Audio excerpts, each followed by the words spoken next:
आप देख रहे हैं डार्क सेवन। मुझे एक्टर बनना था और मेरे घर वाले मान नहीं रहे थे। रात को मैंने घर से भागने का फैसला किया। आधी रात को सामान पैक करके मैं रेलवे स्टेशन पहुंचा। लगभग 2 बजे मेरे गांव का वो रेलवे स्टेशन बंद हो जाता था और कोई ट्रेन नहीं निकलती थी।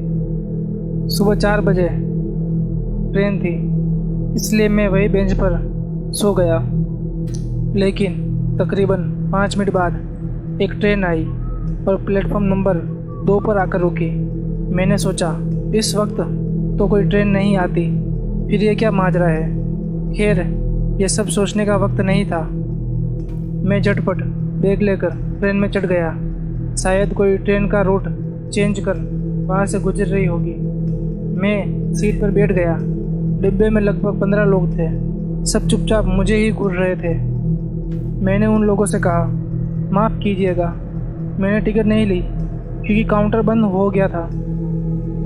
वो लोग लगातार मुझे ही घूर रहे थे। इस बात से मुझे टेंशन हो रही थी। उन लोगों में से किसी ने मुझे कोई जवाब नहीं दिया। वो लोग मुझे उसी तरह घूरते जा रहे थे। मैंने रुमाल निकाला और मुंह पर डालकर सो गया। हालांकि उन्हें घूरते देख मुझे नींद नहीं आ रही थी। अजीब तरह की बदबू पूरे डब्बे में फैली थी।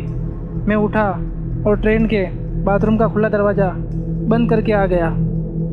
लेकिन दरवाज़ा बंद करने पर भी वह बदबू पूरे डब्बे में वैसे ही आ रही थी। मुझे नींद नहीं आ रही थी। तभी टीटी आया और सबका टिकट देखने लगा। सब चुपचाप अपना टिकट दिखा रहे थे। कोई कुछ नहीं बोला। मुझे डर लगा कि अब 1 महीने की जेल पक्की, क्योंकि मैं बगैर टिकट की यात्रा कर रहा था। लेकिन ना जाने क्यों टीटी मुझे घूरता हुआ आगे बढ़ गया। मैंने सोचा चलो अच्छा हुआ, और मैं बेफिक्र होकर बैठ गया। पूरे डब्बे में बदबू फैली थी। इसकी वजह से मुझे नींद नहीं आ रही थी। तभी थोड़ी देर बाद ट्रेन का सायरन बजा और ट्रेन रुक गई। मेरे जगने से पहले पूरी ट्रेन खाली हो चुकी थी।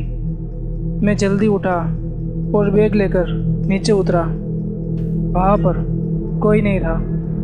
सब लोग जा चुके थे। प्लेटफॉर्म पर बोर्ड पर लिखा था, चूड़लिया स्टेशन।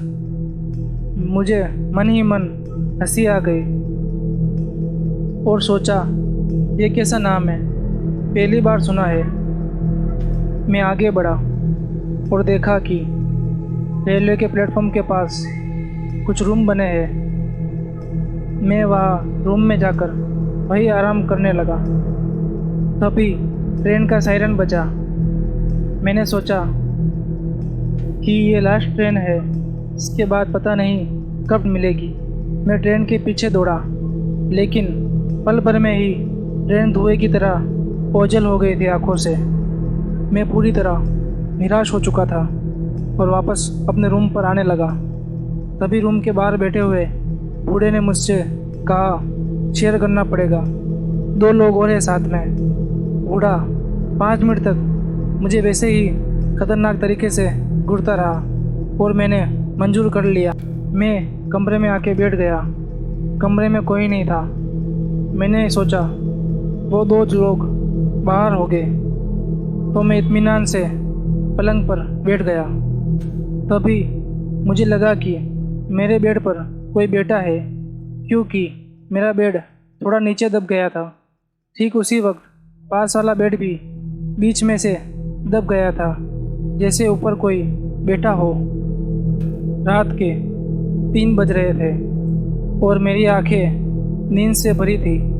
शायद इसलिए मेरी आंखों का धोखा हो रहा था।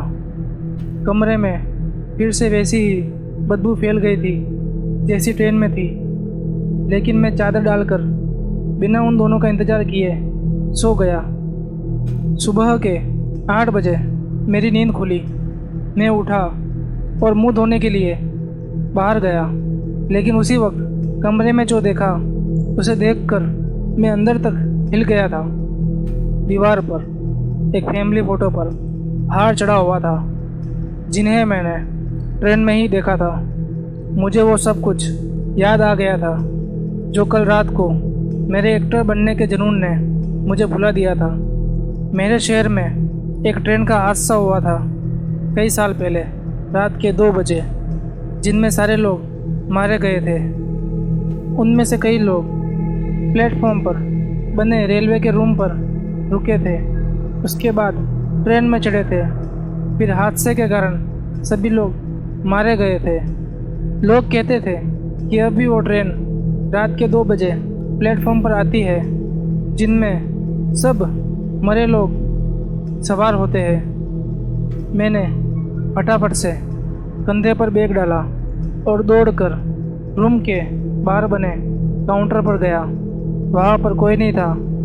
तभी याद आया कि मेरा फ़ोन तो वही रूम में रह गया है। मैं वापस कमरे में आया और बेड पर पड़े अपने शरीर को देखा और जेब में से फ़ोन निकाला और वापस मुड़ा। तभी मुझे झटका लगा। मैं तो अब भी पलंग पर सो रहा था और दीवार पर लगे मेरे फ़ोटो पर माला चढ़ी हुई थी।